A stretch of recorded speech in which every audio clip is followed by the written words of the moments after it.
aja ya, biar tidak terlalu malam buat kalian. Jadi Bismillahirrahmanirrahim. Assalamualaikum warahmatullahi wabarakatuh. Selamat malam untuk semuanya. Ini ngajar kalian terakhir ya, jadi saya dapat bagian 3 kali tatap muka. Saya terima kasih ya sudah istilahnya diberi kesempatan bertatap muka dengan kalian, sehingga mohon maaf kenapa harus malam, banyaknya kegiatan di siang hari. Ngajarnya tidak banyak, cuma ada banyak kegiatan ya. Jadi seperti besok ini beberapa hari ada workshop kurikulum ya. Besok itu ada workshop 2 hari untuk prodi baru. Kemarin itu MNA, minggu kemarin maksud saya, minggu ini ada 2 hari. Jadi saya mohon maaf sebelumnya karena kok kenapa harus malam hari itu ya. Jadi apa ya istilahnya ya, saya pengennya sekali jalan terus semuanya itu bisa jadi satu ya.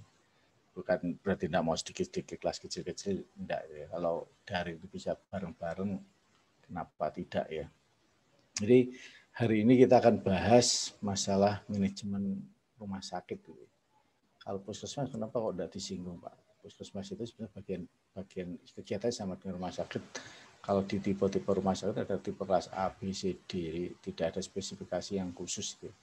Itu hampir sama aja, hanya mereka lebih sederhana manajemennya. Ya. Jadi kalau kalian sudah melihat di materi saya di LMS itu, jadi administrasi manajemen rumah sakit. Administrasinya aku tidak disinggung Pak. Jadi administrasi itu dari beberapa pengertian itu, pengertiannya itu kerjasama. Kalau manajemen itu mengatur. Di administrasi ada planning, tidak ada, semuanya ada. Tapi mereka sifatnya hanya kerjasama, masing-masing bagian kerjasama saja. Jadi di administrasi juga ada planning, ada routing, ada scheduling, ada dispatching, ada organizing, ada controlling, ada semuanya, ada kegiatannya aja. Hanya kita fokusnya jadi manajemen, tapi administrasi itu sifatnya di beberapa pengertian literatur itu sifatnya kerjasama. Makanya tidak ada istilahnya dasar-dasar administrasi misalnya, pengantar administrasi tidak ada. Mereka yang sifatnya melakukan kegiatan yang sifatnya satu sama lain kerjasama di bidang tertentu yang mau mereka kerjakan. Nah, kita hari ini fokusnya di rumah sakit, di manajemen rumah sakit. Ya kalau kita ditanya rumah sakit itu apa loh, sebenarnya secara umum kita mesti bisa menjawab gitu ya. Rumah sakit tempatnya orang berobat, entah itu rawat jalan, rawat inap, mungkin ada di UGD dan sebagainya. Jadi kalau dilihat dari pengertian rumah sakit menurut Undang-Undang Nomor 44 Tahun 2009, rumah sakit itu dikatakan sebagai institusi, jadi suatu lembaga yang melayani tentang kesehatan, baik itu perorangan, ya perorangan artinya datang perorangan atau secara paripurna menyelesaikan atau istilahnya menyediakan pelayanan kesehatan itu, baik itu inap, rawat jalan ataupun di dalam yang gawat darurat atau IGD istilahnya sekarang. Jadi pengertian menurut undang-undang seperti itu. Nah kalau kita melihat tugasnya dari penjabaran dari undang-undang itu tadi ya. Jadi mereka berusaha untuk melaksanakan upaya kesehatan. Jadi kita dasarnya tetap undang-undang aja di negara kita ini. Jadi kalau kita bicara rumah sakit secara umum ya mereka menyediakan pelayanan kesehatan, berusaha untuk menyembuhkan. Mereka juga memelihara pemeliharaan kesehatan, juga meningkatkan atau penjagaan dari kesehatan daripada orang yang datang. Terakhir juga mereka juga melaksanakan rujukan. Jadi namanya rumah sakit dia lebih ada kelas-kelasnya ya. Jadi kalau kenapa puskesmas tidak kita singgung, puskesmas itu sifatnya pelayanan dasar di dalam suatu daerah, dan mereka tidak semuanya, tapi ada puskesmas yang ada spesialisasinya ada, tapi ada yang di dalam kota gitu. Tapi kalau di daerah-daerah enggak. Jadi mereka cenderung pelayanan dasar yang pada intinya di bidang kesehatan itu tadi. Ya.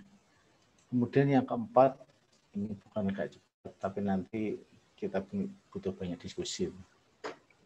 Karena kalau kita melihat rumah sakit, sebetulnya kalau kita bicara dari segi bisnis, dia adalah lembaga sosial, nirlaba itu ya.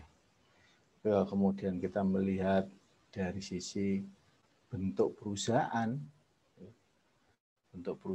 kalau rumah sakit itu ini apa ya, sekarang rumah sakit kalau yang milik swasta jelas ya. Kalau yang pemerintah juga jelas, ada pemerintah daerah, ada pemerintah pusat. Pemerintah pusat itu yang menangani BUMN itu. Jadi seperti sekarang itu rumah sakit, saya ambil contoh kalau kalian Jember Klinik itu semua rumah sakit punyanya BUMN itu di bawah Pertamina. Ya, itu tidak di bawah ini punya PTP, dua PTP, tidak, semua di satu tangan yaitu Pertamina. Jadi untuk kegiatan profesionalnya. Tapi di dalam satu daerah, tiap kabupaten bisa ada rumah sakit miliknya pemerintah daerah.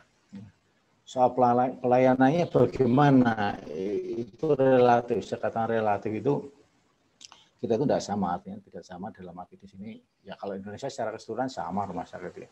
Kalau kita bandingkan dengan di luar negeri itu ya, kita itu jauh. Ya. Artinya jauh itu kalau ada pasien masuk itu mesti ditunggu keluarganya dulu. Jadi tidak dilayani dulu, ditunggu keluarganya. Ini saya pernah ngalami sendiri. Jadi akhir tahun kemarin anak saya kecelakaan di Jalan Sumatera itu sebetulnya karena mau ada mobil motor mendadak, anak saya sepeda motor akhirnya tidak nutut untuk ngerem gitu. Bawa ke rumah sakit. Ya kalau saya boleh menyebutkan ya rumah sakit Jember Klinik. Tapi mereka tidak nangani, nunggu keluarganya. Jadi nunggu karena ini nanti pembiayaannya bagaimana. Jadi ini ironis menurut saya, tapi gimana lagi ya, seperti orang yang sakit BPJS itu, mohon maaf nih, itu kan tidak boleh lama-lama nginap di rumah sakit. Jadi sebetulnya semua orang yang tidak pengen nginap di rumah sakit itu. Mereka pengen juga cepat sembuh, cepat pulang. Tapi mereka yang pakai asuransi BPJS itu harinya itu jumlahnya ditentukan, tidak boleh berlama-lama karena dananya yang tidak ada. Gitu. Jadi setelah keluarganya ada yang bertanggung jawab, baru proses dilayani. Sehingga ini saya merasakan betul apa ya, saya tidak bayangkan bukan uangnya banyak, enggak. Karena saat anak saya kecelakaan itu kemudian, karena ini pandemi COVID waktu itu ya, kelihatan bulan Oktober ya. Saya tanya ada kamar sendiri enggak? Dia bilang enggak ada Bu, harus saya sama istri harus berdua. Saya langsung bilang daripada berdua mau saya pindah di rumah sakit yang lain saja itu. Terus saya tanya, Bapak Ibu pakai apa? Pakai BPJS apa asuransi? Saya bilang pakai asuransi. Mereka langsung jangan pindah dulu, kami akan carikan kamar. Nah, ini kan sesuatu yang aneh. Jadi saat mereka mendengar bahwa kami pakai asuransi, mereka pelayanannya langsung drastis berubah. Ya. Makanya kami pun ibaratnya pulang itu ya mereka tidak minta apa-apa. Yang penting ada kartu itu tetap ditinggal, asuransi yang ngurus itu. Ya. Jadi kita kembali pada fungsi rumah sakit. Fungsi rumah sakit itu menyelenggarakan pelayanan medis. Dan kelas-kelas rumah sakit itu, karena kita bicara manajemen ya, mereka juga melakukan pelayanan penunjang medik maupun non-medik, medik atau non-medis. Ya. Kalau saya diskusi, kira-kira pelayanan non-medis itu apa menurut kalian? Pernah diajarkan enggak? Coba ada yang jawab. Pelayanan medis itu apa? Non-medisnya apa? Atau penunjang medis apa? Enggak pernah diajarkan. Enggak. Loh, kok diam semua? Berarti kalau diam enggak ya. Jadi rumah sakit itu dalam melaksanakan operasional, melakukan kegiatannya, ya, dia harus punya pelayanan penunjang medis. Pelayanan penunjang medis itu apa? Peralatan-peralatan itu. Ronsen, USG, X-ray, apa istilahnya? Ya peralatan-peralatan yang canggih itu. Kalau dia tidak punya, ya itu kelasnya berbeda itu. Ya. Jadi semakin besar rumah sakit, maka dia pelayanan penunjang medisnya mesti semakin banyak. Makanya ada tipe kelas-kelas itu tadi, ada kelas A, B, C, D tadi. Sehingga kalau mereka punya peralatan-peralatan canggih, pelayanan penunjang medisnya itu banyak. Ya. Dulu kalau orang, mohon maaf, dulu orang mau pasang ring jantung itu harus dioperasi. Sekarang tidak perlu, tidak ada operasi. Cuma dilewatkan pupu atau jaringan yang lain, dimasukkan, ya sudah canggih lah semuanya. Ini peralatan-peralatan yang penunjang medis.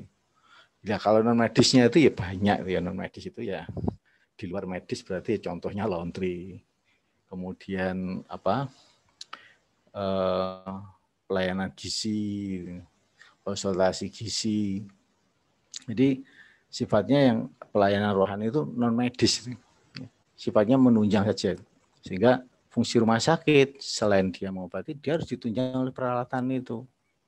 Maka kalau ada rumah sakit dengan berbagai macam kelas itu sebetulnya kalau boleh kita ngomong ringkasnya itu fasilitas yang ada di dalamnya situ. Fasilitas apa saja ya? Fasilitas mulai SDM, kemudian juga peralatannya.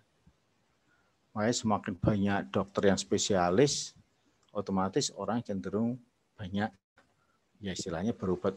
Ya ini harus jelas didukung. Kalau orang saya bilang regonggo rupa artinya kita dengan apa? Berobat kepada orang yang mempunyai keahlian khusus berarti ada biaya yang lebih yang kita keluarkan, itu sesuatu yang wajar ya. Sesuatu yang wajar. Jadi ada biaya yang lebih, tapi saya kalau Jember Klinik tidak tahu ya, tapi kalau di Rumah Sakit Subandi itu ada istilahnya pelayanan VVIP. Jadi tidak perlu antri tapi bayarnya lebih gitu. Misalnya batuk-batuk langsung ngomong periksa apa istilahnya batuk, tapi yang pelayanan VVIP, jadi nanti hanya suruh menunggu, nanti dokternya yang mendatangi. Gitu. Bayarnya berbeda, harga obatnya berbeda.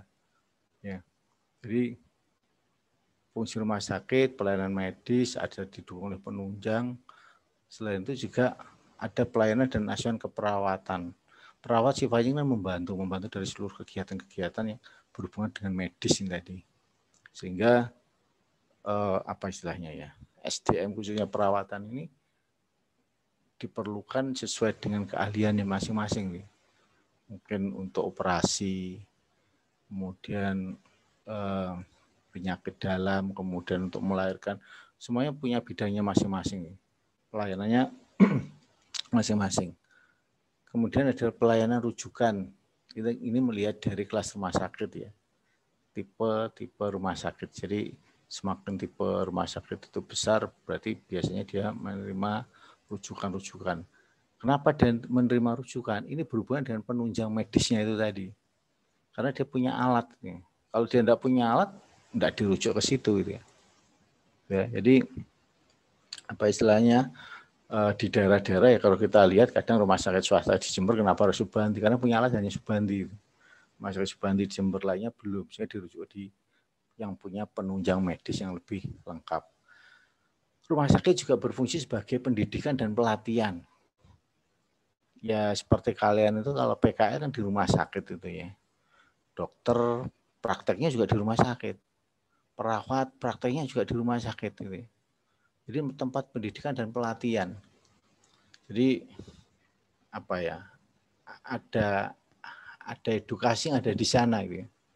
Tidak mungkin misalnya orang apa istilahnya sekolah perawat, sekolah dokter atau kalian teorinya banyak kemudian prakteknya bagaimana? Prakteknya ada di rumah sakit itu tadi. Ini kalian D4, saya tidak tahu. D4 itu sama paling ya. PKL sekarang kreditnya 20 SKS. Mestinya sama mestinya ya. Kemarin kami 20 SKS itu setara 583 jam kalau tidak salah kemarin itu. Ya. Jadi mestinya kalau kita setiap hari ada di situ, kalau sehari katakanlah 8 jam misalnya, 7 jam, 8 jam, kita tinggal makan aja berapa bulan di situ, otomatis diharapkan ya mampu menguasai itu. Ya seperti dokter 2 tahun rata-rata untuk berkeliling. Meskipun itu dokter umum tidak spesialis, tapi dia di masing-masing divisi itu 1 bulan di paru-paru, 1 bulan di jantung, 1 bulan di mata, keliling, semuanya keliling dia. Tempat pendidikan dan pelatihan. Rumah sakit juga tempat penelitian dan pengembangan. Ya. Tidak mungkin kalau, mohon maaf ya, kalau dokter misalnya mengetahui organnya jantung itu bagaimana, organnya mata itu bagaimana. Tahunya ya dari tadi itu. Jadi kalau misalnya kuliah di kedokteran itu katanya ya kalau untuk praktikum, mohon maaf ini, tidak ekstrim. Mayat kadang ya beli gitu ya. Jadi mayat-mayat yang tidak ada keluarganya itu dibuat untuk penelitian dan pengembangan gitu. Ya. Yang terakhir rumah sakit itu juga melakukan administrasi umum dan keuangan karena untuk menunjang operasional dia harus punya keuangan yang ya kuat seperti sekarang. Makanya kalau kemarin kenapa BPJS rame karena dana anggarannya tidak cukup, artinya yang di rumah sakit itu belum terbayar, makanya menolak karyawan BPJS. Tapi sekarang insya Allah sudah tidak.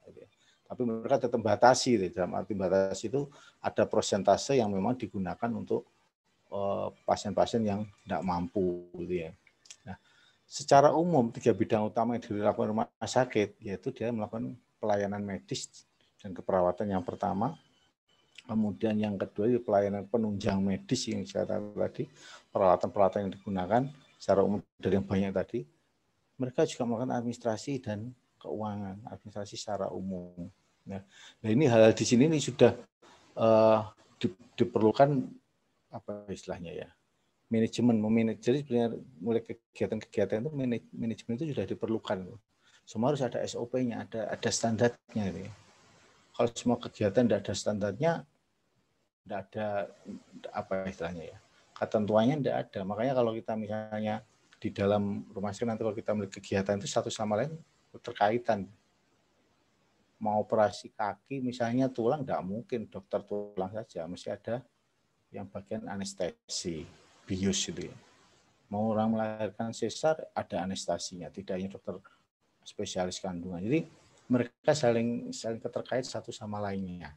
Nah, secara umum pelayanan di dalam rumah sakit itu bidangnya ini aja, hanya melayani medis, perawatan, jadi merawat kegiatan-kegiatan atau pasien-pasien itu yang didukung oleh peralatan-peralatan medis tadi. Nah, makanya di dalam rumah sakit, kenapa keuangan penting? Karena untuk pembelian peralatan-peralatan ini mereka juga memerlukan modal yang besar. Kadang jujur aja kalau saya melihat teknologi ya, di dalam manajemen itu sebenarnya ada perkembangan teknologi, ada lingkungan manajemen nama istilahnya.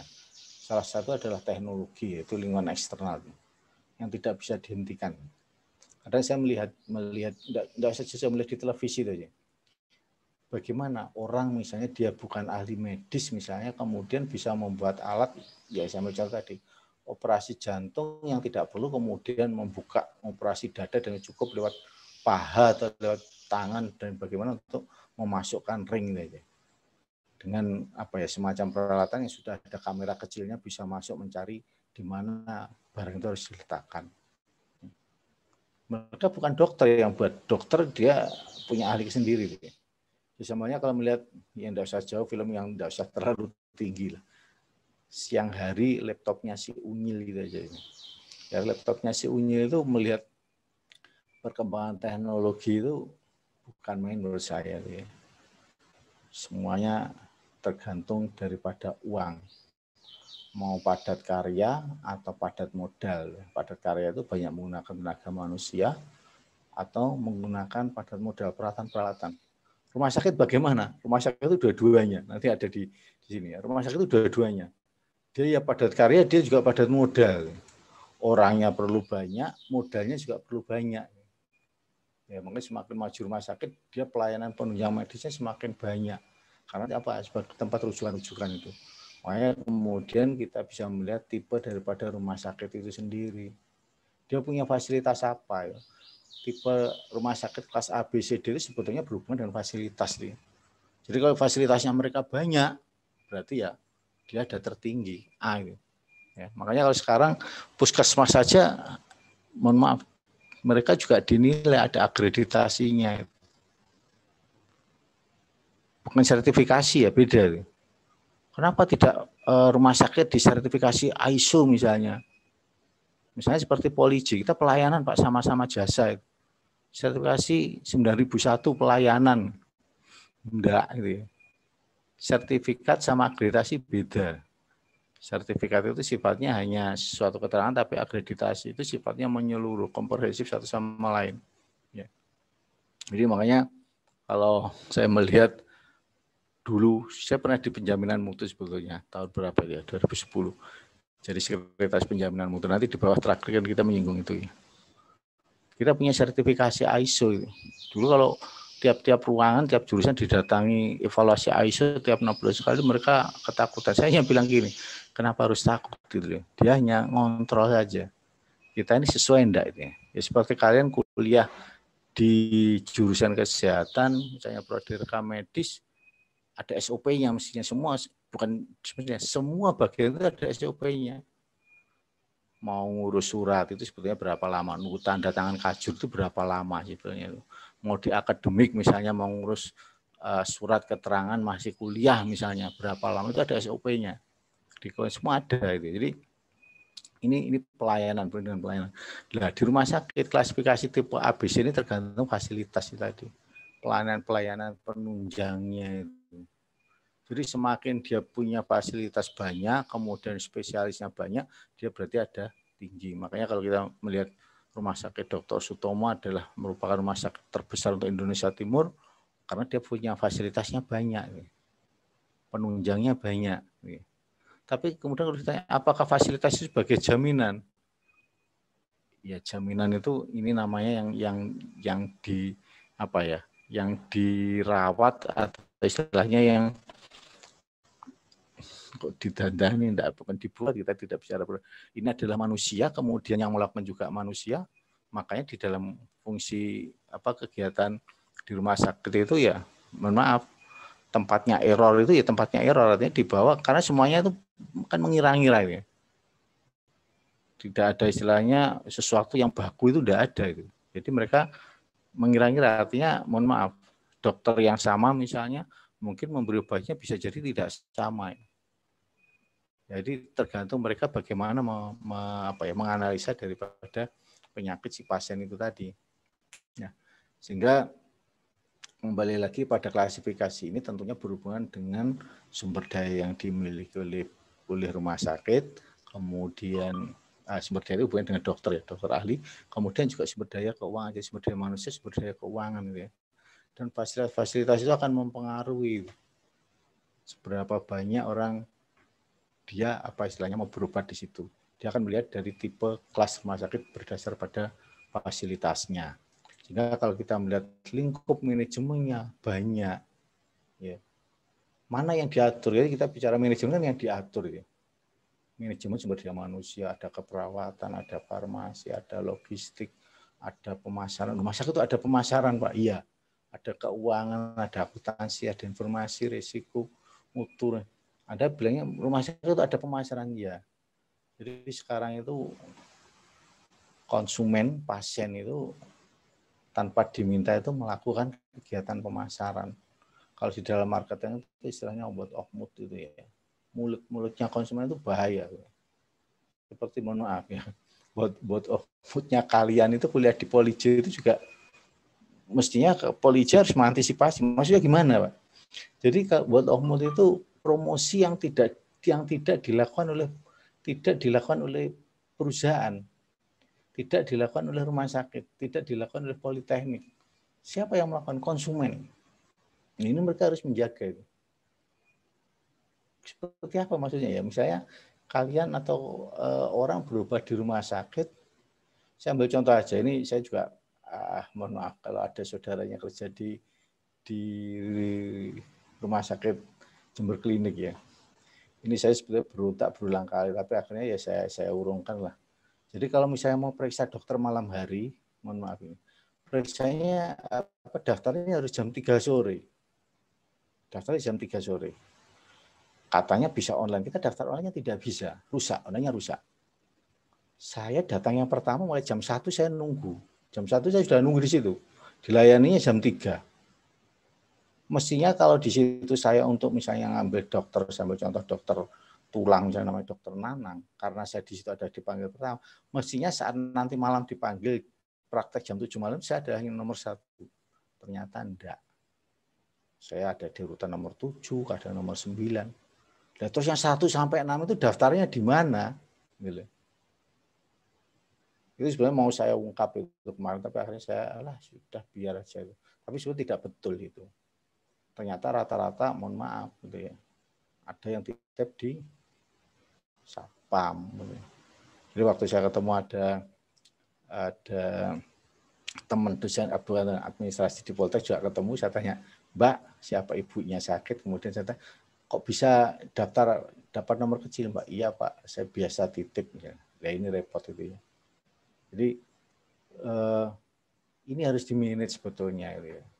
Kalau saya kemudian, masalahnya sekarang itu mohon maaf ya, undang-undang IT itu apa istilahnya ya, membungkam orang menurut saya tuh ya. Nanti kalau saya tulis keluar-keluar, misalnya saya kecewa pelayanan, misalnya bla bla bla, ditulis mencemarkan, dituntut, repot ini, rugi. Ya mau enggak mau akhirnya ya ini tadi ya diam tadi. Makanya saya juga bilang ke anak saya, meskipun tidak sesuai dengan apa yang kita terima, ya sudah diam saja. Daripada kemudian harus risiko, apa istilahnya, itu tadi. Karena undang-undang tadi, kena pencemaran nama baik bla bla dan seterusnya. Ya. Jadi lingkup manajemennya luas sekali. Dan tanggung jawabnya pada siapa ini masing-masing perbagian. Ya masing-masing perbagian mereka bertanggung jawab di sini. Jadi istilahnya visi yang ditetapkan memang itu adalah tanggung jawab daripada top manajer direktur rumah sakit misalnya atau kepala rumah sakit. Tapi kemudian visi itu ya samanya di Poltek gitu ya. Visinya polisi ada, visinya jurusan ada, visinya prodi ada. Tapi semua visi itu menunjang kegiatan yang ada di pusatnya itu. Ya. Sehingga masing-masing yang mendapat apa istilahnya tanggung jawab untuk memanage, untuk menjadi pemimpin, maka kan dia harus bertanggung jawab pada bidangnya masing-masing. Makanya di dalam perusahaan swasta itu reward and punishment-nya jelas. Ya. Jadi siapa yang berprestasi ya dapat reward, siapa yang melanggar ya bukan berarti dihukum, enggak ya, diganti. BUMN sekarang seperti itu. Ya, jadi kalau enggak memenuhi target, ya dia akan digeser. Ya. Jadi ini bagi saya sesuatu yang wajar itu ya. Jadi kalau kalian nanti misalnya bekerja di dalam satu perusahaan misalnya BUMN atau perusahaan swasta, target tidak terpenuhi, kalau diganti itu ya harus siap gitu. Jadi tidak boleh merasa saya didolimi bla bla bla, enggak. Itu sesuatu yang wajar ya. Ya saya ambil contoh misalnya perbankan misalnya BRI. BRI punya unit misalnya, saya ambil contoh ya. Karena memenuhi targetnya dia tinggi, maka dia ada di BRI unit kota. Kalau targetnya tidak memenuhi, dia akan digeser ke unit yang agak pinggir. Tidak memenuhi lagi, di pinggir lagi. Tidak memenuhi, tarik ke pusat lagi, jadi administrasi lagi. Ada target itu.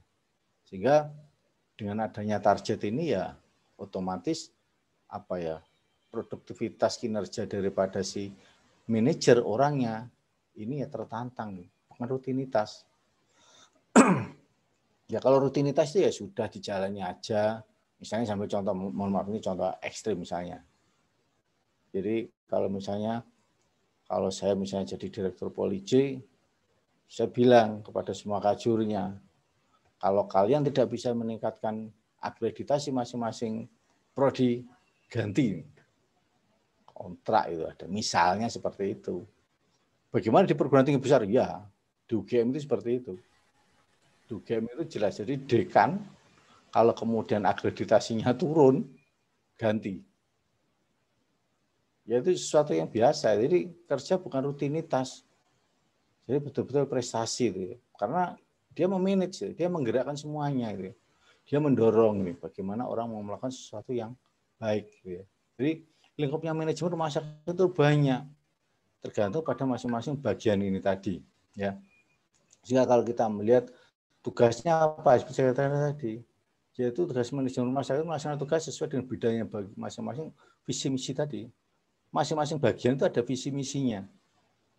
Ya, jadi sama halnya kalau tadi saya beri contoh Poliji, ya, visi di Poliji ada, visi jurusan ada, visi prodi ada. Ya. Tapi semuanya tujuannya sama, gitu ya, menunjang visi Indonesia. Sehingga masing-masing tugas daripada manajemen di rumah sakit atau manajemen saya ambil contoh di Poliji Jadi harus mencapai visi itu. Ya. Kemarin misalnya sambil contoh kalau tempat saya visinya menjadi misal ini menjadi apa ya? Menjadi pendidikan vokasi terkemuka atau unggul ya, misalnya unggul tingkat kalau Asia terlalu tinggi, ASEAN misalnya tahun berapa 2025 sanggup enggak? Saya bilang terlalu berat itu ya. Samanya visinya polisi dulu ditentukan 2025 unggul tingkat Asia, ASEAN. Apa yang sudah kita capai? Di Indonesia kita tingkat berapa? Di Indonesia dulu kalau kita mau bicara visi-visi itu kan rencana yang mau dicapai. Regional Jawa Timur kita nomor berapa? Nasional kita nomor berapa? Bla bla dan seterusnya. Ini tugas manajemen gitu ya. Memacu bagaimana masing-masing bagian itu ya mencapai visi yang sudah ditentukan tadi. Ya, tentunya pihak pimpinan mendukung sarana prasarana fasilitas yang dibutuhkan. Ya. Makanya kemudian kalau kita melihat seberapa penting gitu ya manajemen dari rumah sakit, penting manajemen rumah sakit itu. Karena ada ini sistem penjaminan mutunya ini.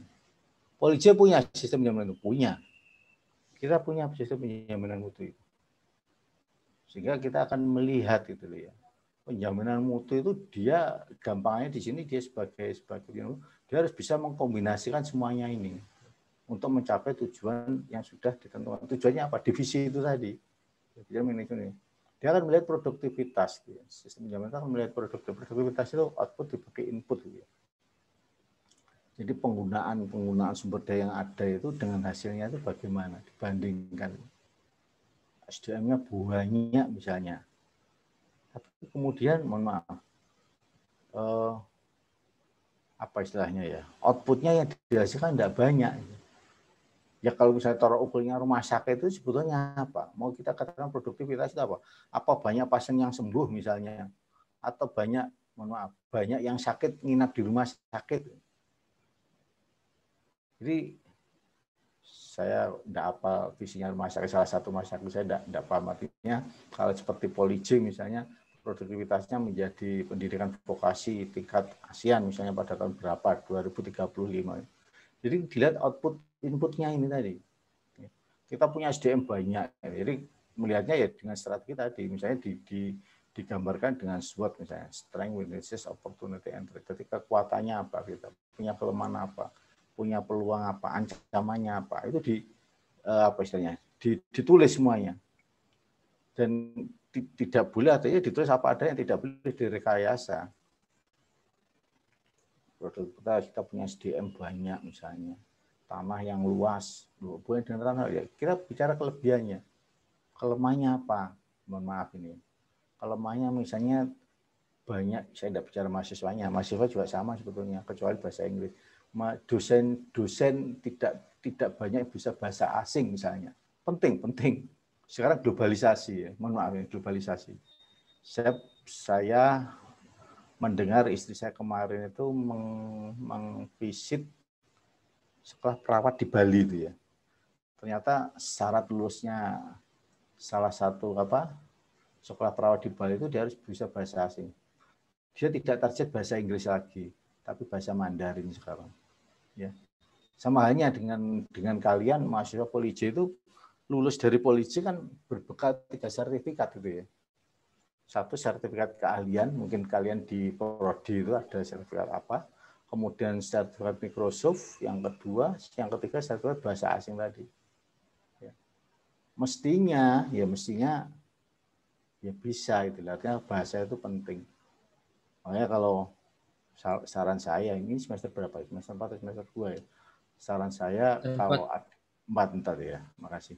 Jadi ini saran. Karena kita sudah globalisasi. Bahasa itu perlu. Terserah mau bahasa apa saja, yang penting kalian bisa itu.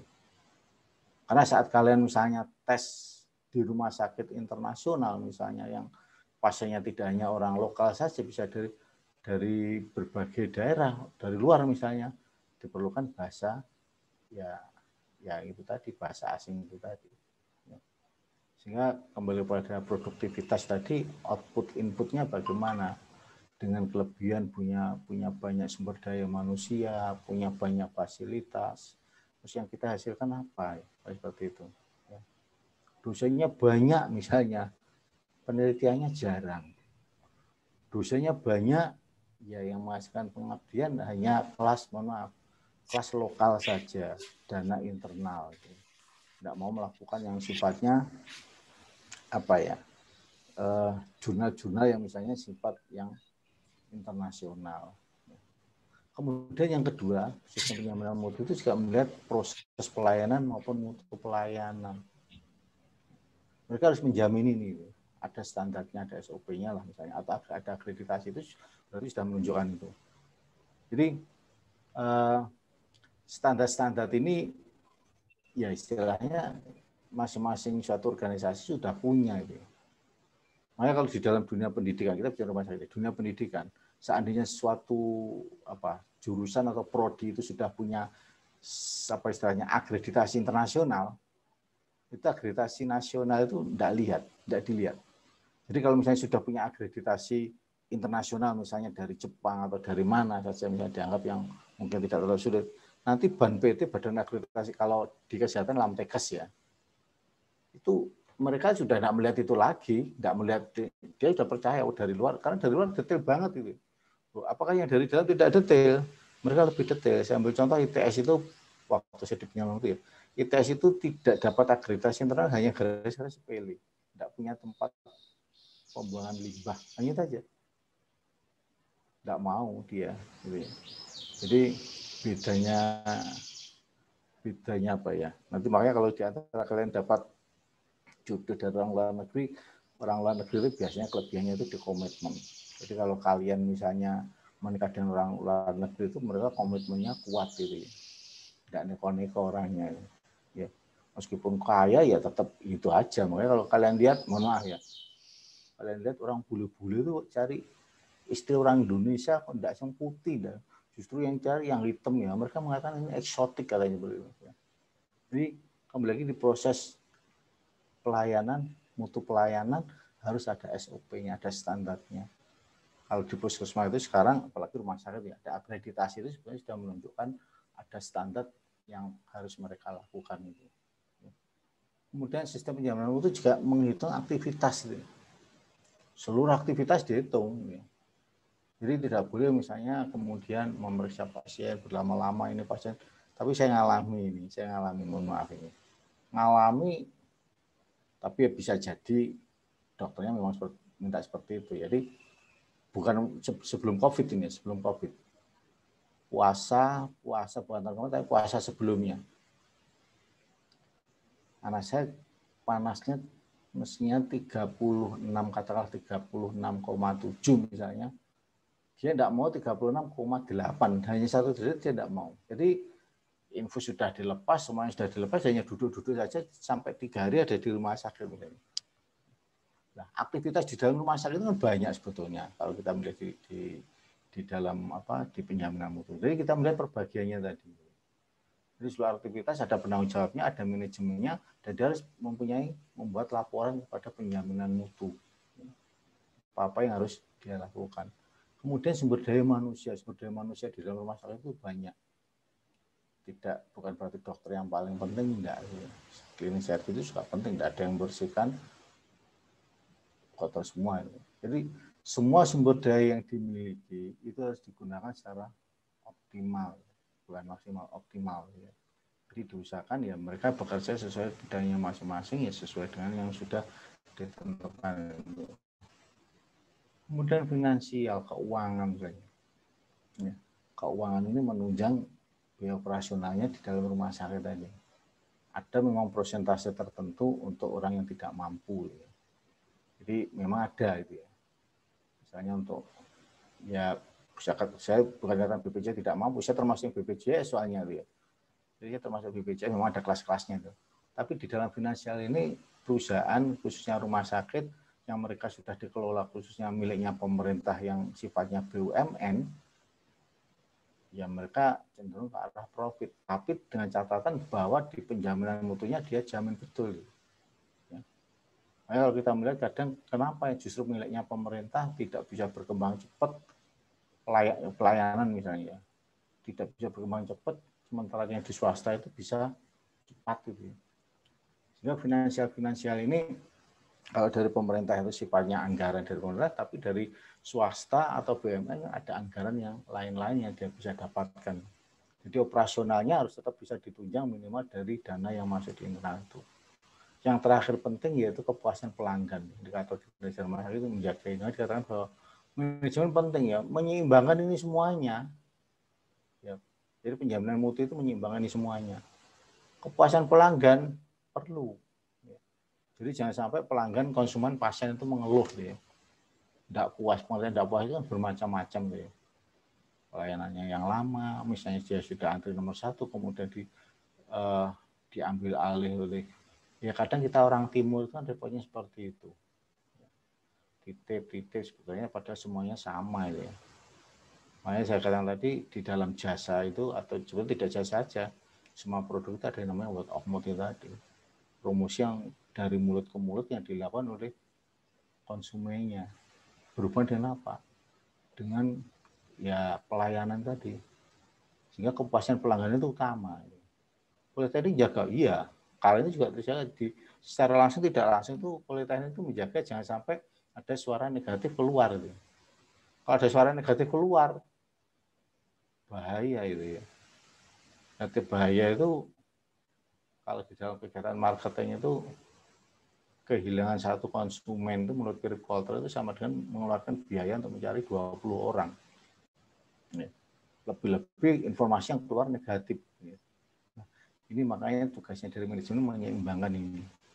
Produktivitasnya harus baik, proses dan mutu pelayanannya baik, aktivitasnya adalah baik, semuanya harus baik ini.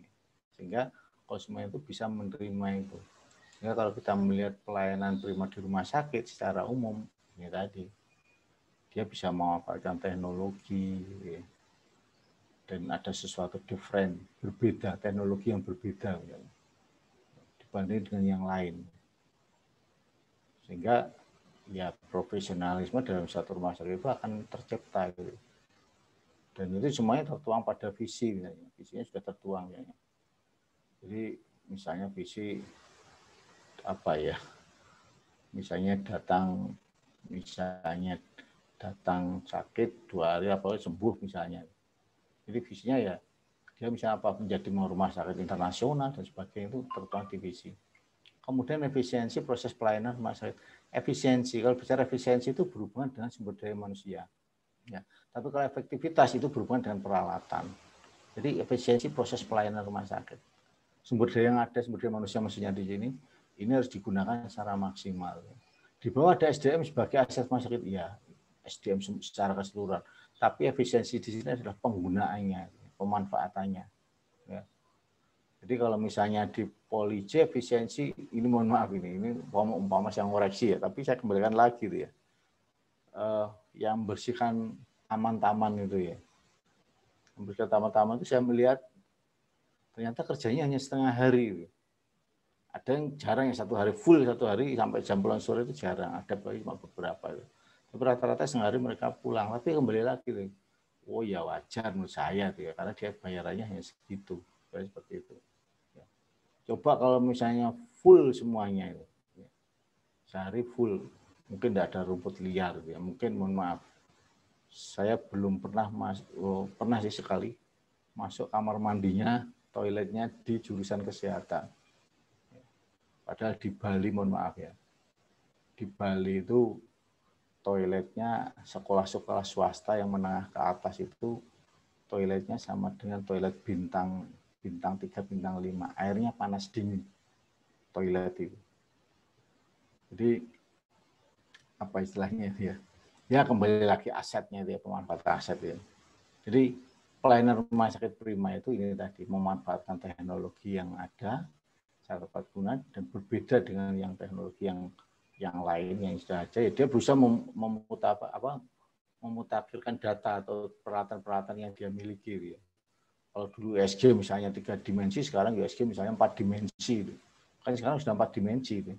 Bisa dilihat dari berbagai macam sisi, misalnya seperti itu.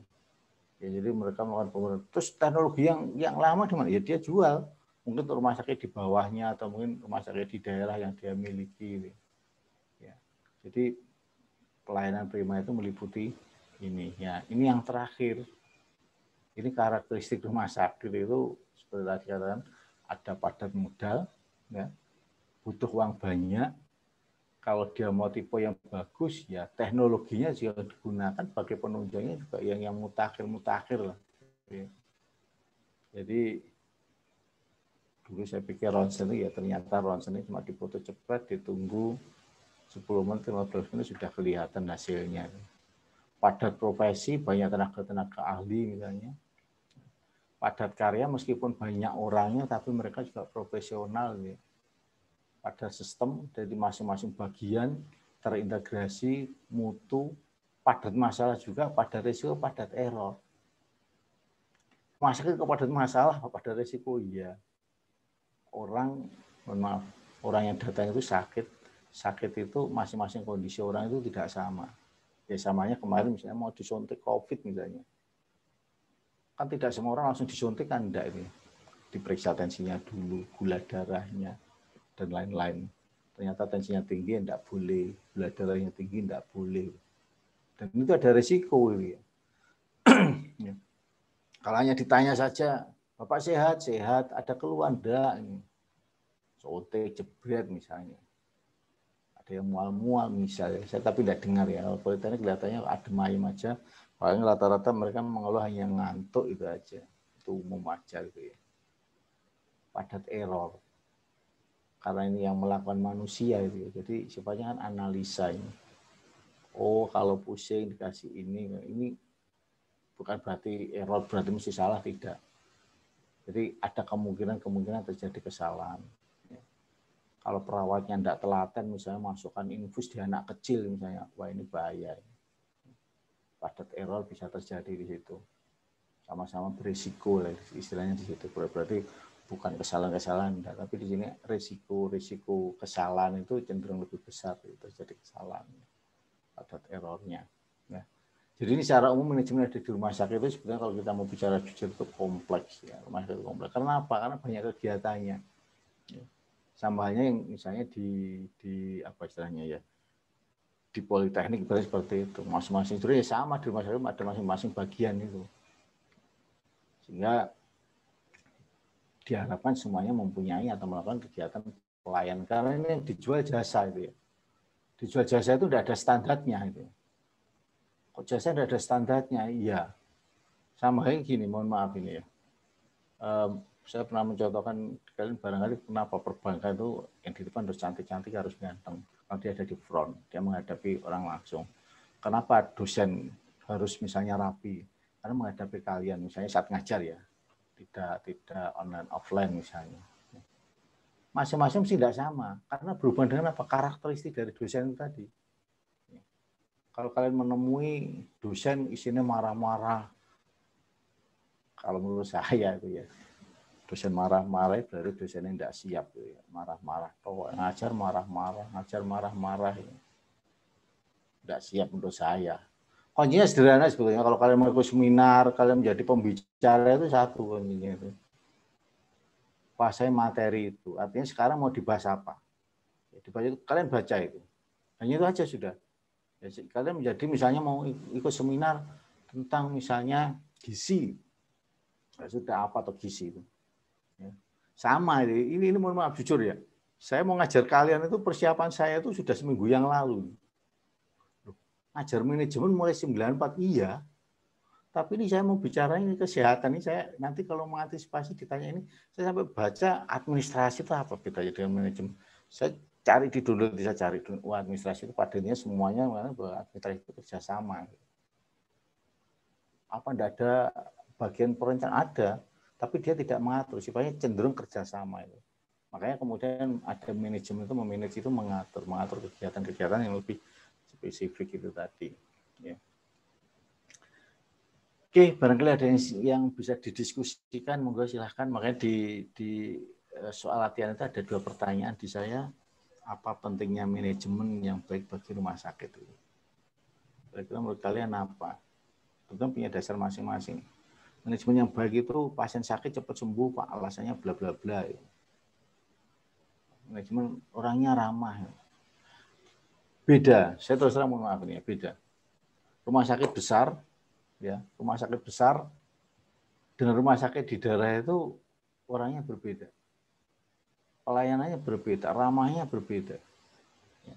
Saya punya dua anak, lahirnya semuanya di Surabaya, semuanya sesar. Semuanya sesar. Di rumah sakit Darmo itu bukan main pelayanannya itu ya. Kalau saya bandingkan dengan Jember Klinik itu jauh. Saya kalau bandingkan mohon maaf ini ya, person, tapi ini kok hampir sama ya. Di Surabaya itu dokter itu tidak pernah menutup atau tidak pernah membatasi jumlah pasiennya. Pasien berapapun dia terima. Di sini tidak. Di sini kalau dia katakan sehari hanya mau terima pasien 15, 16 dia tidak mau. Di Surabaya enggak. Saya ngantar istri saya periksa itu untuk daftarnya itu 1 bulan ke depan, 1 bulan ke depan. Dilayani pas jam 1, kadang jam 2. Biasa. Tapi di Jember ada ini. Di Jember ada dokter gigi yang layaninya sampai jam 2, jam 3. Tapi kalau COVID ini beliaunya agak batasi karena COVID ya. Kalau tidak COVID, beliaunya menerima pasien itu sampai jam 2, jam 3. Di Sukorejo itu, timurnya lapangan, kiri jalan itu. Dekatnya air itu. Itu ada dokter gigi.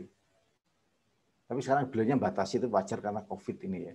Kalau tidak COVID, beliaunya itu sampai jam 2, saya kalau pas ngantar istri periksa gigi itu, ya jam 1, jam 2 itu biasa. Orangnya telaten soalnya. Gitu ya. Jadi orang sakit gigi tidak harus dicabut menurut dia. Kalau bisa diperbaiki, jangan langsung dicabut. Enggak. Ditoto sama beliaunya itu. Mungkin mbak-mbak, saya tidak promosi, saya tidak kenal sama beliaunya ya. Cuma saya suka cara pelayanannya. Saya suka pelayanannya itu. Beliaunya juga dokter di puskesmas itu, dokter gigi di puskesmas. Tapi mereka melayani orang sampai tidak melihat waktu. Itu bagi saya itu bukan main, gitu ya. Bukan main. Saya pernah juga, mohon maaf ya, ngantar, tapi anak saya tidak diterima di sana. Anak saya pertama dulu waktu ikut Olimpiade di UGM itu, profesor, dokter itu di bawah pohon itu diskusi dengan mahasiswa. Ada yang sampai malam di lab itu saya bilang, ya Allah, malu saya rasanya itu melihat itu. Saya itu malu. Ya, banyak perguruan tinggi besar-besar itu dosen yang profesor, dokter itu, masya Allah itu ya. Dengan mahasiswa begitu dekat, sangat dekat. Menurut saya seperti itu.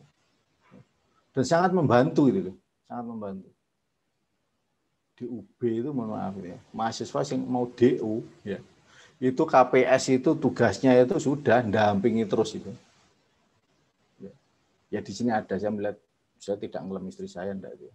Jadi mahasiswa, apalagi sekarang ya, sekarang itu online, ijazah online ya.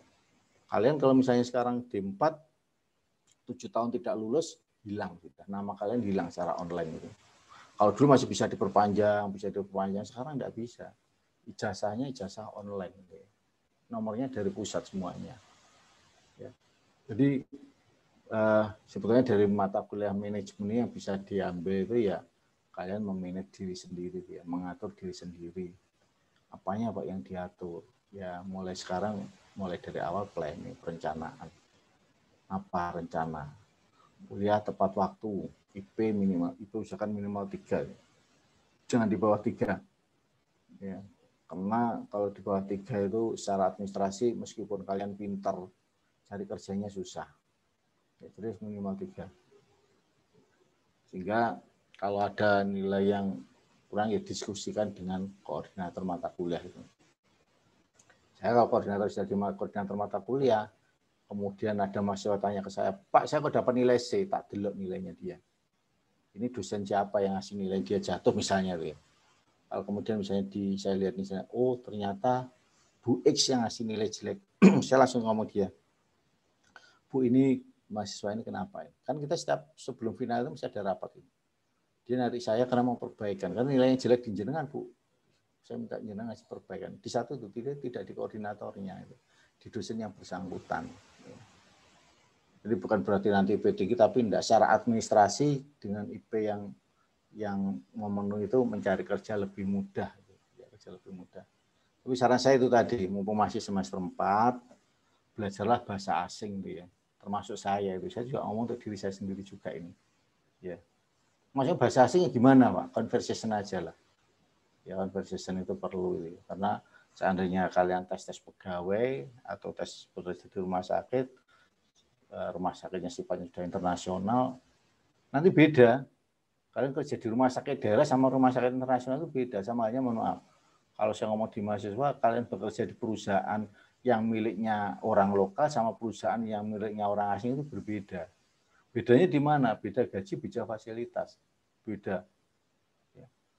Jadi perusahaan-perusahaan yang miliknya orang asing yang ada di Indonesia itu, kalau jam istirahat, mereka istirahat, di kantin itu juga ada seperti apa ya, kayak live musik gitu. Live musik, kemudian di kantinnya itu juga istilahnya jual makanan tapi tidak boleh harga yang tinggi, dibatasi. Untuk karyawan baru disediakan mes itu. Nanti kalau sudah lama boleh keluar dari itu. Tentunya mesnya tidak mahal, murahnya untuk memberi fasilitas di karyawannya itu tadi. Dan itu di teori manajemen mungkin nanti Pak Atma mungkin ya yang apa ya istilahnya yang masuk di itu, di teori-teori dikemukakan oleh para tokoh-tokoh ya, CRTRI dan sebagainya. Jadi seperti koperasi, mes atau kesehatan itu sebenarnya sudah teori manajemen di abad 17-18 sudah ada itu. Sekarang itu kan sifatnya hanya mengembangkan saja ya. Oke, yang lain monggo barangkali ada yang bisa didiskusikan ya. Tapi kalau kembali lagi pada manajemen, minute itu tergantung pada pimpinan, pada orangnya. Ya. Siapa yang mengatur itu. Ya, jadi ya silakan, Pak. Silakan, Mbak Dwi. Apakah suara saya terdengar dengan jelas? Silakan, Mbak. Iya, Pak. Saya mau bertanya. Akhir-akhir ini, pada masa pandemi ini khususnya, nah itu saya mendengar rumor, Pak. Rumor dari tetangga saya gitu, Pak. Nah itu tetangga saya ini berobat. Padahal itu ya kayak seperti batuk, pilek, kan belum tentu COVID, Pak. Yeah. Nah pada saat ke rumah sakit dia berobat, rumah sakit ini langsung mendiagnosa COVID gitu, Pak. Padahal hasil tesnya belum keluar. Nah ini disarankan kepada keluarga bahwa diagnosanya COVID aja ya gitu. Nanti kalau pihak keluarganya setuju, nanti dari rumah sakit ada kompensasi dan sebagainya. Nah itu kan seharusnya salah ya Pak. Kalau dari segi manajemen, apakah dibenarkan seperti itu untuk menjaga atau memperbaiki strategi untuk mencapai visi tujuan rumah sakit seperti itu Pak? Iya, Mbak. Jadi kembali lagi ya, manajemen itu kita bicara dengan orang gitu ya. Dan di negara kita itu tidak seperti di luar negeri sekali lagi gitu ya. Kalau di luar negeri itu tidak ada perlindungan dalam arti kalau bawahnya salah, orang salah ya seperti di tentara. Kalau saya bilang tentara itu. Tentara itu kalau orangnya salah ya punishment, dia baik ya ada rewardnya. Itu saya selalu dengan di ABRI tentara khususnya. Ya di polisi itu sama sih, sebenarnya orang lebihnya sama. Makanya kalau kita melihat karakteristik rumah sakit itu dikatakan padat masalah itu seperti itu Mbak. Karena waktu, mohon maaf ya, itu situasi yang membuat seperti itu. Karena pada waktu itu ya dari pemerintah itu ada anggaran dana Mbak. Jadi untuk setiap pasien COVID itu ada sekian juta itu. Ada anggarannya itu. Jadi kalau misalnya mohon maaf itu akhirnya oknum Mbak, oknum itu ya. Jadi kalau misalnya orang meninggal, ya ada meninggal, saya ekstrimnya aja, meninggal sebenarnya tidak COVID, tapi kemudian dikasih tahu COVID itu dia akan dapat kompensasi 15 juta dari pemerintah lebih banyak dari itu, sehingga rumah sakit itu dapat untungnya banyak. Ini oknum sebetulnya Mbak. Ya. Sehingga kalau kita melihat di awal-awal itu kan memang kalau COVID itu begitu menakutkan sebetulnya seperti itu. Dan memang ada, saya bukan tidak ada. COVID itu ada. Hanya kadang orang melihat gejalanya itu kan sepintas saja, batuk, pilek sudah dikatakan COVID gitu ya. Sehingga ini kesalahannya ada di siapa? Itu tadi Mbak, ada di apa ya? Kalau manajemen terlalu ya. Jadi ada di unit itu loh Mbak. Ada di unit itu yang istilahnya apa ya? Mereka tidak mau menanggung resiko, lebih seperti itu. Jadi sama halnya saya mohon maaf, ini pengalaman kemarin yang Oktober masuk COVID, karena saya masuk rumah sakit ya tidak ditanya apa-apa ya, hanya biarkan saja ya, kita masih pakai masker, semua masker. Kemudian saya tanya, kamu diperiksa COVID? Enggak. Jadi kemudian saat dia di ronsen dan sebagainya ya sesuatu yang biasa itu. Ya. Kadang makanya tadi Mbak, kadang itu tadi loh. Ini person Mbak, itu hanya orang saja itu. Artinya hanya orang pegawai rumah sakit itu tadi. Yang istilahnya karena faktor ketakutan saja sehingga dengan gejala yang dianggap mirip-mirip itu diasumsikan seperti itu karena waktu itu ada hubungannya dengan dana. Sekarang kan sudah tidak ada Mbak. Per Januari kemarin dana itu sudah tidak ada. Sudah dihentikan sama pemerintah itu. Ya, artinya seandainya meninggal COVID pun misalnya tidak ada santunan, sudah selesai seperti itu. Ya. Itu person Mbak, person. Apakah person diketahui pimpinan? Nah ini saya tidak berani jawab itu ya. Karena karakteristik rumah sakit itu tadi, padat masalah, padat risiko, padat error itu tadi. Belum sudah dikatakan ini COVID itu. Nah, kalau kita melihat di daerah tertentu, misalnya di Pasuruan atau apa itu, misalnya tokoh agama yang meninggal, ya mereka tetap mengambil, mereka ya ini keyakinan sebetulnya, karena mereka menganggap bahwa tidak terjadi apa-apa, tapi memang bukan COVID. Misalnya seperti itu. Tapi ya memang ada, biasanya Mbak, yang meninggal itu, mohon maaf ya, orang-orang yang meninggal itu biasanya ada penyakit bawaan. Ada penyakit bawaan di dirinya. Kalau orang sehat kemudian kena COVID, daya tahannya kuat, insya Allah ya enggak. Jadi faktornya hanya faktor bawaan saja, mungkin punya penyakit gula, darah tinggi, jantung. Itu kemudian daya tahan tubuhnya lemah saat kemudian diserang COVID, yang berhubungan dengan pernapasan, kita informasinya kan simpang siur, teman. Pakai obat ini, obat itu, semua orang melakukan itu hanya karena faktor pencegahan. Gitu. Jadi kembali lagi itu yang salah siapa? Person dari rumah sakit itu tadi, Mbak. Jadi kita tidak bisa mengeneral bahwa rumah sakit itu salah, enggak, karena ya kadang kita bisa memaklumi ya Mbak, mohon maaf ya. Mereka tenaga medis itu bekerjanya ya full lah waktu wabah itu. Sementara masyarakat kita itu mohon maaf, itu susah diatur gitu ya. Tidak usah jauh-jauh. Sekarang banyak kalau lihat di Jember, saya tidak tahu banyak apa orang Jember atau bukan. Coba lihat di alun-alun Jember itu dari dulu. Di Jember tidak pernah ada larangan warung malam hari, kalau lihat di televisi digerebek-gerebek jam 9 suruh tutup. Di alun-alun itu bakul-bakul penjual-penjual itu tidak pakai masker. Ya pakai masker, maskernya tapi dibuka itu ya, ditelorkan ke bawah itu. Ya. Jadi itu person Mbak. Person itu ya untuk pencegahan aja karena kemarin memang ada dana itu tadi. Ya. Jadi saya tidak mengatakan bahwa itu general, bisa diberlakukan untuk semuanya, enggak. Hanya tertentu saja. Ya.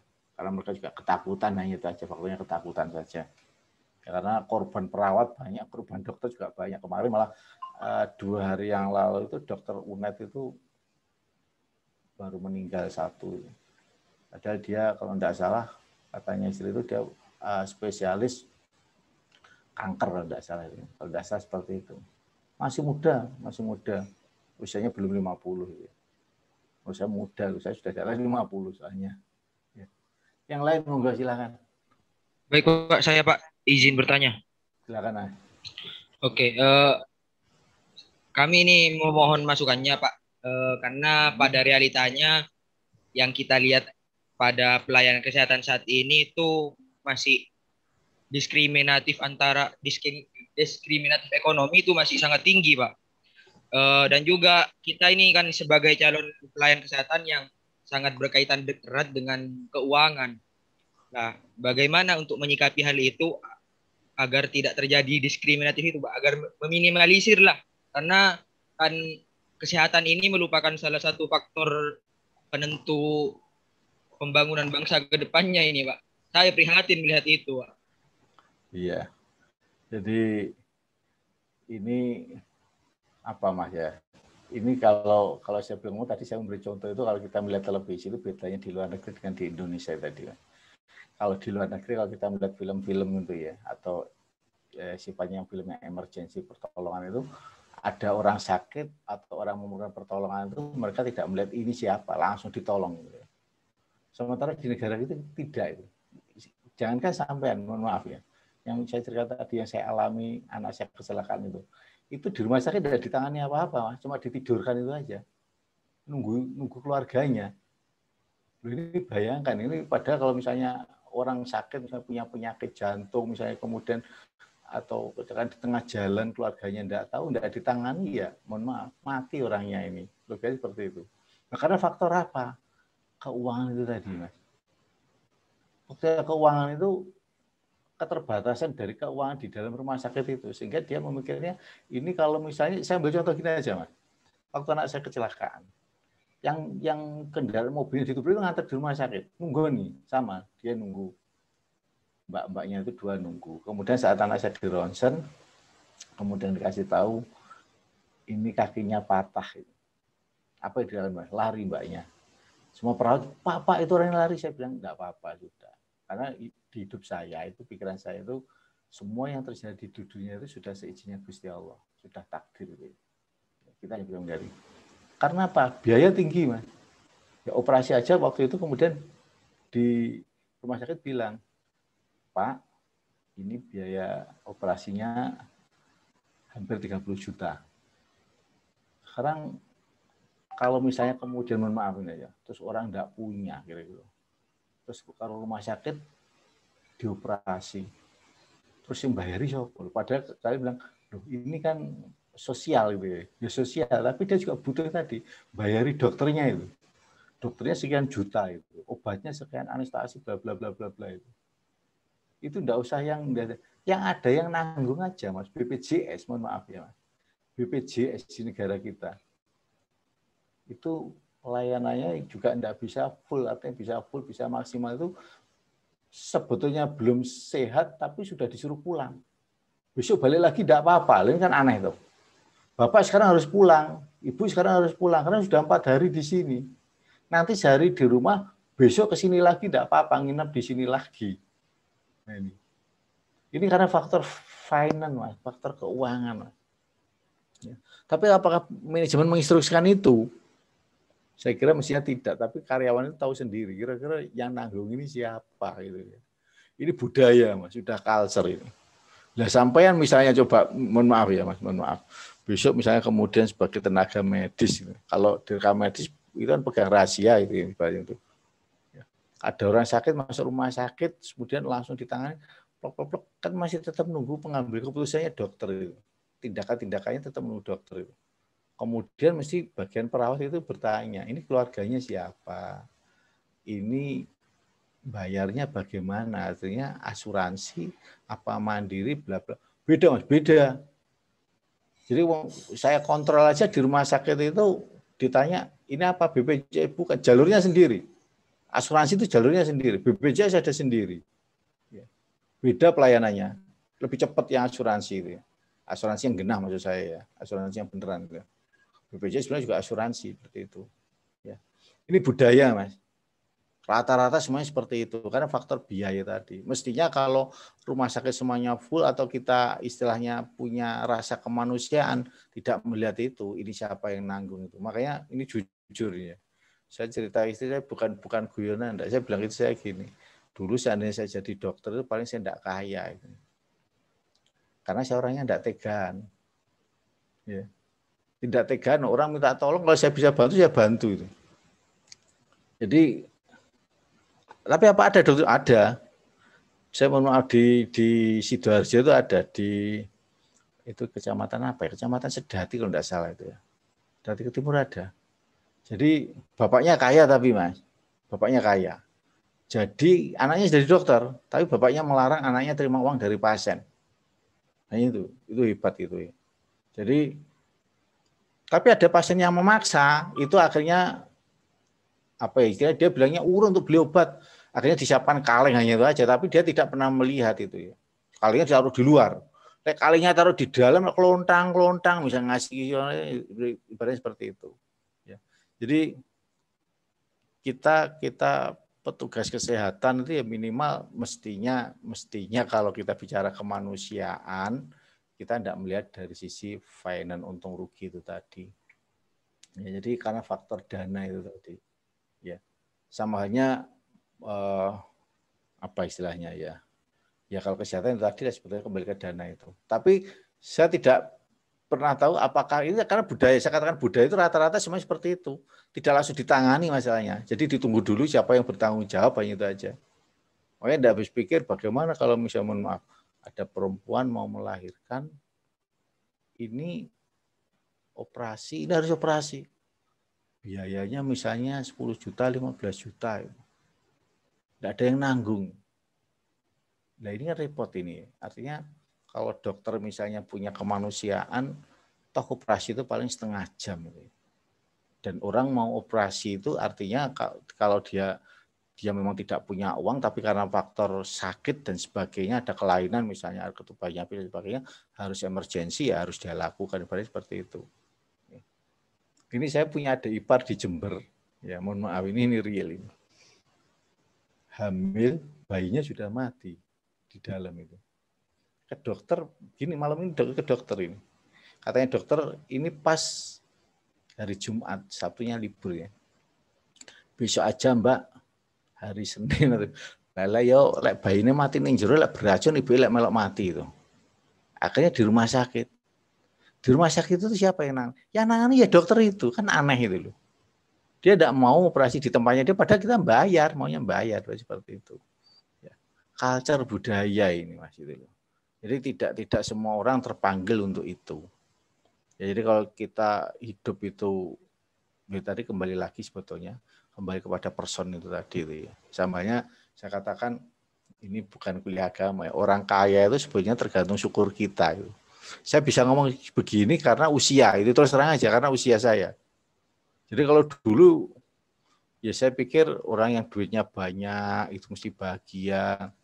Itu tidak jaminan gitu. Hidup itu tidak jaminan itu ya tapi uang bukan segalanya tapi segalanya pakai uang gitu repotnya itu ya uang bukan segalanya pakai uang ya nanti makanya kalau mbak-mbaknya itu nanti cari suami tidak usah mulu-mulu tanya aja mau masih pacarnya pengen kerja apa hanya itu aja sudah ya kalau seperti saya sekarang mohon maaf jadi dosen itu kayak mimpi itu loh kok bisa iya dulu saya tuh kebetulan sama-sama orang ekonomi ya. Saya ngomong ke saya besok pengen jadi sopir. Loh, ekonomi iya sopirnya direktur, sopir. Loh beneran ini gitu ya. Jadi sopir itu. Ternyata meleset gitu ya. Tidak jadi sopir. Ikut di perusahaan, berangkat apa istilahnya pagi, pulang sore. Terus kakak saya kebetulan dosen itu dia bilangnya gini. Enak jadi dosen itu. Habis ngajar santai katanya gitu. Waktu di Surabaya itu. Saya coba itu ya enak ini. Kalaupun masuk di Poltek itu rezeki buat saya itu. Artinya rezeki itu. Jadi apa ya nanti harapan saya gini. Ini mungkin saya mau mengingatin ya. Kalian kan temannya banyak satu angkatan ya. Temannya banyak. Di perguruan tinggi yang besar. Saya tidak katakan Poltek tidak besar ya. Di perguruan tinggi yang besar itu mereka saling menarik teman-teman alumninya. Adiknya atau mungkin teman-teman. Jadi kalian jangan punya pikiran gini. Kalian sudah diterima di rumah sakit A misalnya. Rumah sakit A kalian juga butuh misalnya lulusan seperti kalian. Jadi jangan kalian punya pikiran gini. Iki lek koncoku takjak. Engko jangan-jangan koncoku karirnya luwih apik. Rezekine luwih akeh kok jangan itu. Rezekinya Gusti Allah itu tidak pernah tertukar itu ya. Nah, di perguruan tinggi besar, mohon maaf saya katakan di perguruan tinggi besar, mereka itu akan menarik adik-adik kelasnya atau teman seangkatannya. Ya. Orang ini real ini real itu ya. Jadi jangan punya pikiran perasaan nanti kalau saya ngajak teman seangkatan saya, jangan-jangan karena dia lebih pandai, dia nanti karirnya lebih melejit, tidak usah mikir itu. Ya kalau kalian punya pikirannya apa istilahnya rezeki itu tidak tertukar, rezeki tidak tertukar, rezeki tidak akan tertukar. Ya semua tidak akan tertukar. Semua kita ada jatahnya. Ya. Jadi itu culture Mas. Ya itu culture itu budaya itu. Itu tidak bisa sekarang ini selama ini rata-rata semua rumah sakit seperti itu gitu loh. Jadi ya mungkin ada yang langsung menolong, ada gitu ya. Mungkin yang finance-nya kuat, keuangannya kuat, bisa jadi dia langsung ditangani gitu ya. Tapi ada perlakuan khusus ditangani, Mas. Saya ambil contoh yang trek-trekan itu, kalau kecelakaan berat itu ya tidak nunggu itu, mesti ditangani di rumah sakit. Soal nanti bagaimana biasanya keluarganya itu yang minta tempo waktu biasanya itu. Ya, jadi itu budaya, Mas. Yang lain monggo silakan. Dilema memang gitu ya. Yang lain? Oke, saya banyak makan waktu kalian malam hari ya. Meskipun kita belum pernah ketemu, wajah saya kurang lebihnya seperti ini. Jadi saya terima kasih sudah menyempatkan waktunya untuk malam hari kuliah dengan saya, Mbak Weda, Mbak Nabila, ini sudah menemani. Ini bagi saya luar biasa di kesehatan. Ini terus terang ini, Mbak. Jadi saya mohon maaf, saya tidak memuji Mbak ini enggak ya. Saya bertanya ini akhirnya, ini kenapa di kesehatan ini kok kuliah teknik psikot itu. Terus saya dapat cerita bla bla bla bla. Oh ya sudah ya, di masing-masing jurusan punya ya budaya, saya katakan budaya, bukan aturan ya. Budaya sendiri-sendiri. Mohon maaf untuk Mbak Nabila dan Mbak Weda, akhirnya waktu untuk berkumpul dengan keluarga, putra akhirnya harus mengikuti saya yang apunten ini Mbak, mohon maaf, malam hari harus ini itu. Makanya ini tadi tak susu, bukan saya susu sebetulnya. Kalau berakhir jam 9 itu ya Allah, bagaimana kalau yang punya anak kecil misalnya itu. Ya kasihan lah misalnya kalau kalian misalnya juga yang laki perempuan mungkin yang masih muda-muda barangkali tidak, tapi yang sudah keluarga ini saya sudah merepotkan ini. Ya. Jadi saya mohon maaf, saya terima kasih untuk semuanya dan terima kasih untuk Prodi rekam medis ini ya memberi kesempatan saya untuk ngajar ini. Jadi saya tidak bisa nolak karena saya diminta. Ya saya bilang Mas Atma ketemu waktu habis Jumatan. Tuh, jadi kalau biasa saya ngajar di gizi klinik sebetulnya, tapi tidak spesifik gini, tapi hanya dasar manajemen secara umum gitu aja. Ya, jadi tidak misalnya masuk ke rumah sakit, tapi ini memberi pelajaran buat saya harus belajar lagi, cari buku, kemudian bertanya-tanya itu. Meskipun kita hanya 3 kali pertemuan, tapi bagi saya ini luar biasa ya, luar biasa buat semuanya ini. Ya. Barangkali mau nggak ditanyakan Mbak Nabila, barangkali ada yang belum pernah ketemu Mbak ya dengan saya ya.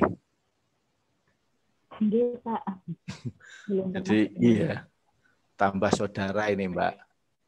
Nanti kalau ketemu barangkali bisa saling nyapa tambah saudara.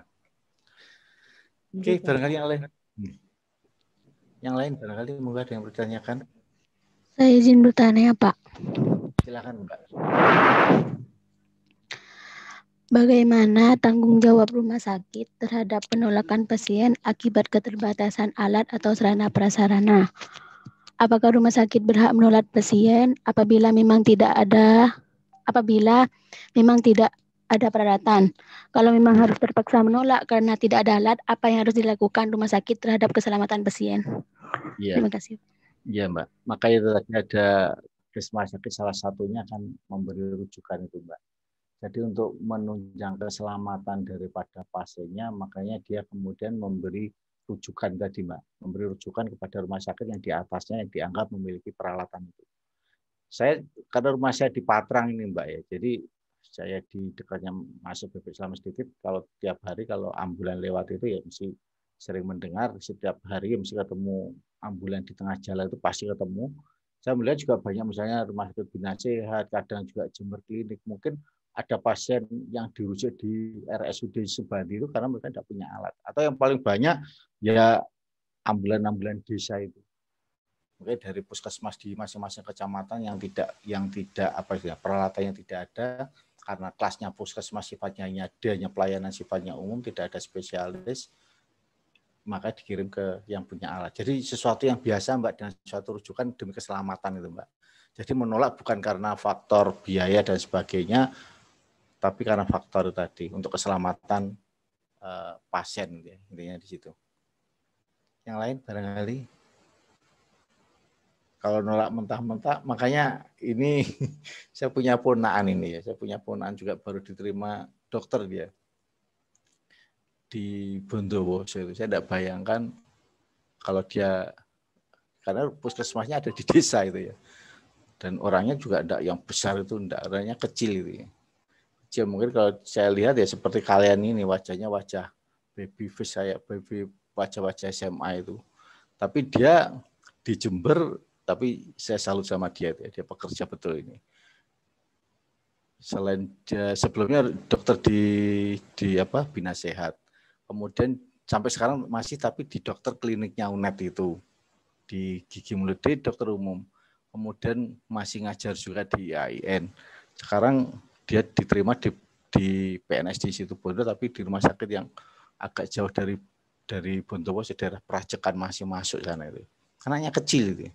Saya bilang hebat ini, bukan main untuk tenaganya ya, maksud saya itu. Wirawiri ya, saya tanya, jawabnya tadi, kasihan om gitu, orang desa sakit bla bla bla bla. Saya kadang terharunya melihatnya anaknya kecil, misalnya itu baby face itu ya. Jadi kalau orang yang tinggi besar itu tidak masalah. Jadi apa karena faktor ekonomi? Enggak. Dia mohon maaf, bukan bapaknya juga guru besar, dia ya sudah ekonominya juga mapan. Jadi karena faktor kemanusiaan itu tadi. Ya, jadi faktor kemanusiaan ya sebetulnya dokter-dokter seperti itu sebetulnya seandainya Indonesia punya, saya tidak ngelempon saya. Jadi karena faktor itu tadi, orang desa kasihan om tidak ngerti gitu. Jadi dia butuh sewaktu-waktu obat bla bla bla itu. Ya. Jadi kurang lebihnya itu Mbak. Jadi boleh menolak kalau misalnya karena untuk keselamatan itu tadi. Ya kalau faktor misalnya biaya, insya Allah kok tidak di daerah-daerah itu. Yang lain monggo. Tidak ada. Oke. Terima kasih ya untuk semuanya. Ini bukan main bagi saya, 128 dengan saya.